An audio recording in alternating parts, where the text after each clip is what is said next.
When you think of these semiconductor giants riding the AI wave, names like Nvidia, maybe AMD, they often spring to mind first. Kind of get a lot of headlines. Exactly. But today we're taking a deep dive into a company that's, well, quietly, methodically, and with pretty relentless precision, assembling one of the most strategic arsenals in the chip space. That's Marvell Technology. And if you really follow the money, really follow it, there's one number that just jumps out. It underpins their entire strategy, their R&D budget. That's absolutely right. In this incredibly competitive semiconductor world, R&D spending isn't just, a line item on a spreadsheet.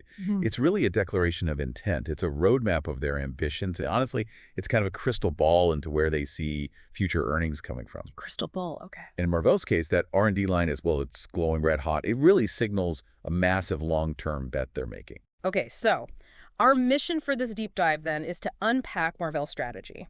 Let's look at the specific areas where they're pouring this immense investment and try to understand what this bold approach really means. For their future, sure, but also for the broader tech landscape. Yeah, it's a fascinating case study. It feels like we need to explore if this level of spending genuinely defines a new kind of future-proofing in semiconductors. Is this the way forward? So you described their R&D line as strikingly robust. Let's actually put some real numbers to that. Good idea. Because when you see the raw figures, it really hammers home the scale of this bet.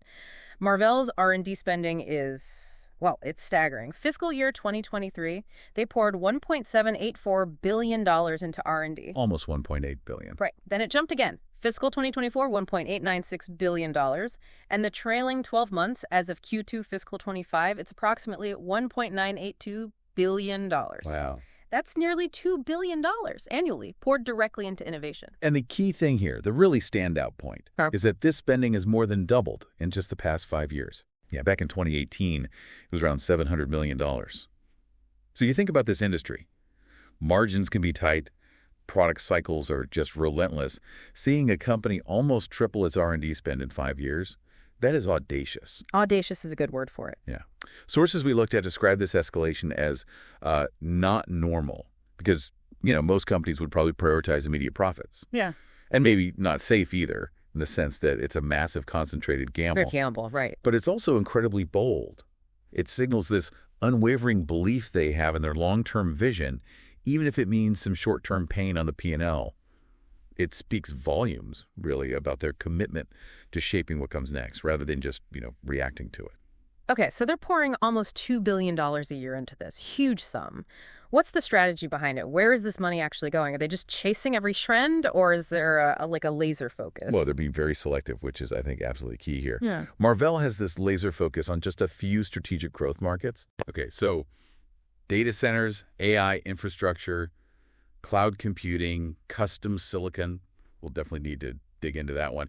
And high-performance networking. These aren't, fads. These are really the foundational pillars of the next decade's digital economy. The pillars of the next decade, okay. And you can see how their acquisitions fuel this R&D too. They bought Inphi, that was for optical networking. Avera came from global foundries, specifically to deepen their custom ASIC capabilities. Basics being? Application-specific integrated circuits. So chips designed for one very specific task, not like a general CPU. Super important for custom stuff. Got it. And then Innovium rounded out their offerings for data center switches. So essentially, every dollar they spend on M&A has basically been a down payment on future R&D in these key areas. And it seems like it's already showing some early payoff. I saw Q1 of fiscal year 2026 revenue was $1.895 billion. That's a massive 63% year-over-year increase. Exactly. That kind of growth. It doesn't come from just coasting along. No way. It comes directly from that relentless strategic investment we're talking about. Okay, we've covered the sheer scale of the R&D, the broad strategy. Let's zero in now on AI. Everyone's talking at AI. The hot topic. But most people, when they think AI chips, they immediately think Nvidia GPUs. So what's Marvell's unique angle here? How do they play in this massive AI space without, directly challenging a giant like Nvidia? Yeah, they're taking a very smart route, I think. They're focusing on custom solutions for the hyperscalers. The big cloud guys. Google, Amazon, Microsoft. Exactly. those players who need highly specialized hardware, more than just off-the-shelf stuff. So this includes building specialized data processing units, DPUs, they're called custom ASICs like we mentioned, and electro-optical interconnects, all tailor-made for specific AI workloads. Okay, DPUs, custom ASICs, electro-optical interconnects. Right. And look, this is often the less glamorous side of AI. Think of it as the plumbing, maybe, not the fancy faucet. Important plumbing, though. Absolutely critical. And in many cases, it's where the really margin-rich contracts live, precisely because they're bespoke, custom solutions. Yeah. And electro-optics, just to clarify, that's the tech behind the really blazing fast communication inside data centers, right? Moving data super quickly between components. Precisely. And with AI models just getting exponentially larger, and the sheer volume of data they chew through, moving massive amounts of data quickly isn't optional anymore. It's table stakes. It's absolutely table stakes. For performance, for efficiency, everything. Okay, so that links back to the custom silicon point you made. It sounds like that's one of Marvell's biggest differentiators. I'd say it's the biggest. Their prowess in custom silicon is huge. This means co-designing silicon, like hand-in-hand with a hyperscale customer, to fit very specific performance needs, very specific power profiles. You can almost think of it like tailor-made suits for the cloud. Tailor-made suits for the cloud. I like that. Yeah, specifically designed to fit perfectly and perform optimally for that client's unique infrastructure.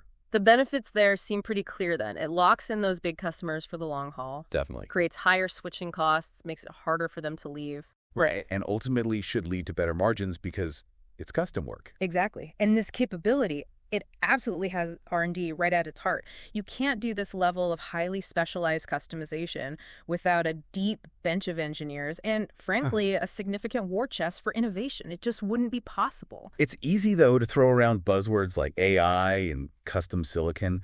What is Marvell actually shipping today that shows this investment paying off? What products can we point to? Oh, they're shipping crucial stuff. The real backbone components for the fastest data systems out there right now, things like PCIe Gen 5 SSD controllers, those enable the lightning-fast storage drives in next-gen servers. Okay. And 800G Ethernet PHYs. These are essential chips for the ultra-high-speed networking within data centers, moving all that AI data around. So not just concepts, these are real shipping products. Absolutely. Production grade, revenue generating component shipping today, powering critical infrastructure, and you can add their leadership in storage connectivity too. Right. Things like NVMe controllers for high-speed solid-state drives, and even HDD SoCs system on chips for good old hard disk drives, which are still massively used for bulk storage. Right. These are the kinds of components that, sit quietly in the background. They do vital work, generate steady revenue streams, and they're all profoundly fueled by that R&D investment. Okay,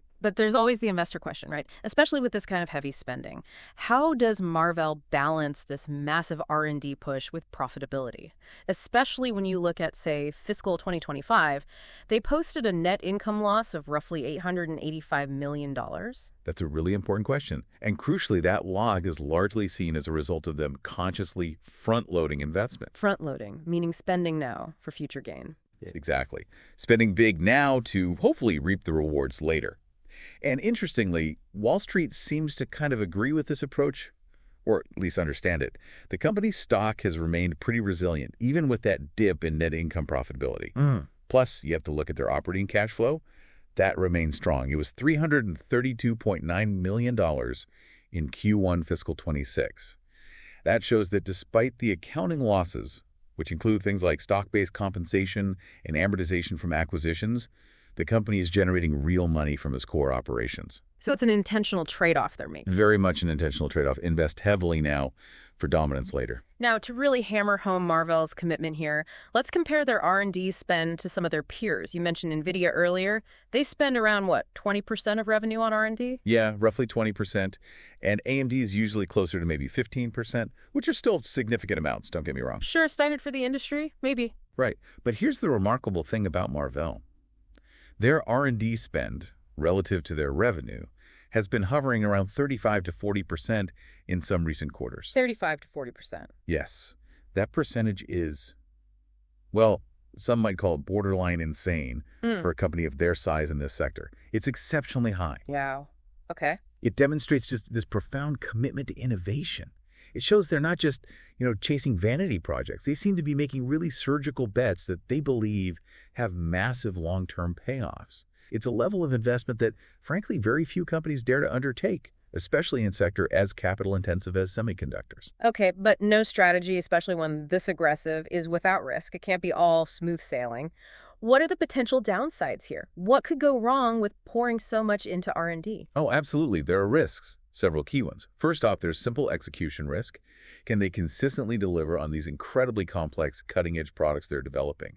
It's hard stuff. Then there's product cycle risk. Will their big innovations align perfectly with market demand exactly when they launch? Timing is everything. There's also customer concentration risk. We mentioned the hyperscalers. A lot of this custom work relies on a few very large customers. If one pulls back, that hurts. Okay. And then, of course, you just have broader macroeconomic risks. A downturn could hit demand for data centers, cloud services, everything. Yeah. And you also mentioned the financials earlier. Marvell carries about $4.2 billion in long-term debt. Now, sources say that's manageable for now, given their scale and prospects.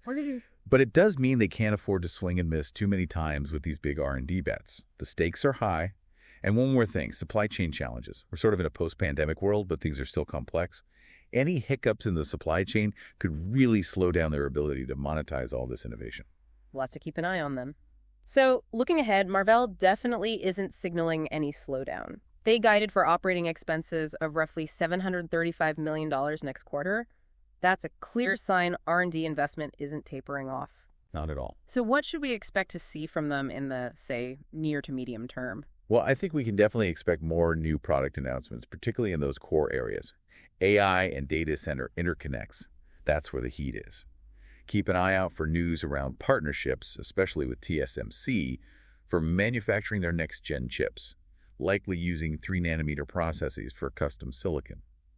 That signals they're staying on the absolute leading edge. 3 nanometer, wow. Yeah.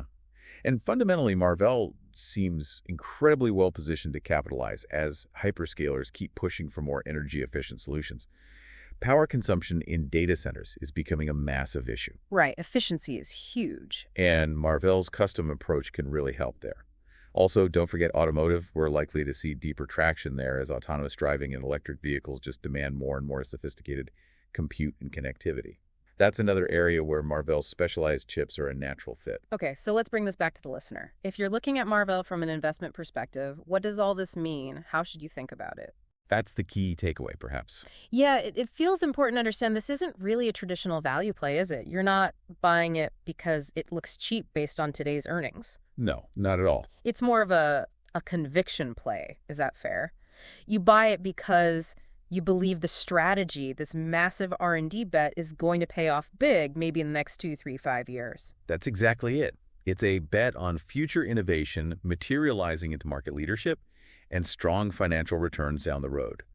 And what's compelling is that, as you noted, analysts seem to largely agree with this conviction. Many rate the stock a strong buy, and you see price targets hovering around, say, $100 a share, which is significantly above where it might be trading currently. And that optimism isn't based on today's profits. Precisely. It's not because the company is pumping out massive net income today. It's because analysts see them planting the seeds, investing heavily for potentially massive harvests down the road. This whole approach is really the antithesis of the short-term, quarterly earnings-obsessed mindset you sometimes see. It's a testament to long-term strategic vision.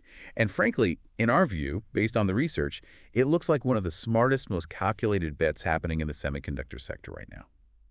Okay, so to kind of wrap this all up, Marvell Technology, they aren't just building chips in the traditional sense. It feels like they're building the invisible scaffolding for tomorrow's digital world. That's a good way to put it. From AI to data centers to this really potent custom silicon capability, they are absolutely putting their money where their future is. Nearly $2 billion a year straight into R&D. Yeah. And ultimately, that R&D budget, it isn't just a number on a page, it's a thesis. It's their strategic argument laid out in dollars and cents. And if history has taught us anything in the semiconductor world, it's that the company's bold enough to invest early, invest heavily, and invest often. They're usually the ones that define what comes next. So here's a final thought for you to consider. If you're looking for the next big winner in AI infrastructure, maybe don't just look at who's shouting the loudest right now. Maybe look at who's spending the smartest. Marvell is making this quiet, multi-billion-dollar argument with their R&D focus. Are you listening? And maybe think about this too. What other quiet investments in other sectors perhaps might be shaping our future right now without us even realizing it yet?